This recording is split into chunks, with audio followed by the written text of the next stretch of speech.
రేంజా, love fail అయ్యాక life లేదనుకుంటే 25 ఏళ్ల వయసు తర్వాత ఎవ్వరూ బతకర్రా.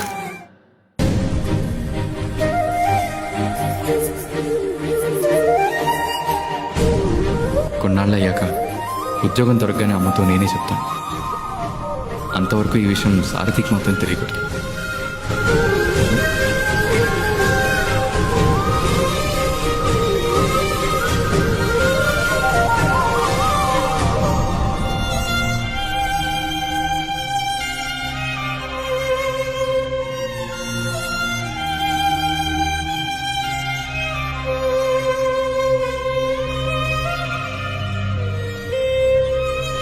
ఇప్పుడు మనకి పెళ్ళైంది, భార్యవి నువ్వున్నావు, నేను చక్కగా చూసుకోవాలి. ఇప్పుడు మొగుడివి నువ్వున్నావుగా.